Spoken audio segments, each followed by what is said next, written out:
Commission, collection, corruption.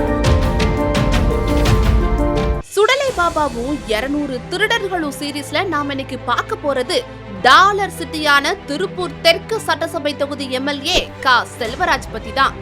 மாயமில்ல மந்திரமில்ல, எனக்கு எதிராக செயல்படுற எல்லாருமே காணாம போயிடணும்னு செய்வின பில்லி சூனிய வச்சு குரலி வித்த காட்டுறதுல செல்வராஜ் ரொம்பவே அத்துப்படி. அப்படித்தான் திருப்பூர் மேயர் தினேஷுக்கு எதிராக மாந்திரிகம் செஞ்சதா ஒரு வீடியோ வெளியாகி திருப்பூரையே திகிலடைய வச்சுச்சு.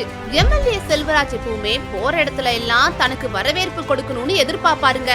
அப்படித்தான் அம்மா உணவகத்துக்கு போனப்ப கூட பசியோட நிறைய பேர் காத்துட்டு இருந்தாங்க. அப்படி இருந்தும் ஆடம்பரமா ஆராத்தி எடுக்க வச்ச பிறகுதான் அவங்களுக்கு எல்லாம் சாப்பாடு போட்டாங்கன்னு ஒரு குற்றச்சாட்டு இருக்கு.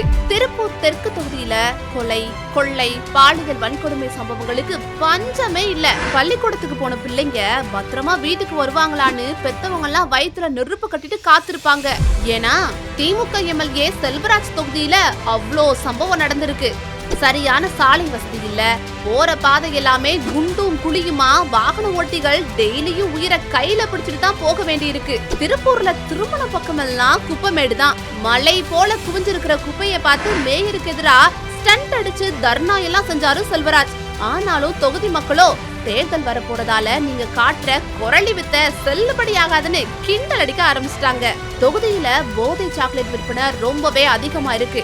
போதை சாக்லேட் விற்பனையை தடுக்க எந்த நடவடிக்கையுமே எடுக்கலன்னு தொகுதி மக்கள் குற்றச்சாட்டை முன்வைக்கிறாங்க. திருப்பூர் பழைய பஸ் ஸ்டாண்டுக்கு முன்னாள் முதல்வர் கருணாநிதி பேரை வச்சதுக்கு எதிர்ப்பு தெரிவிச்சு மக்கள் எல்லாரும் போராட்டம்லாம் பண்ணாங்கன்னா பாத்துக்கோங்களேன்.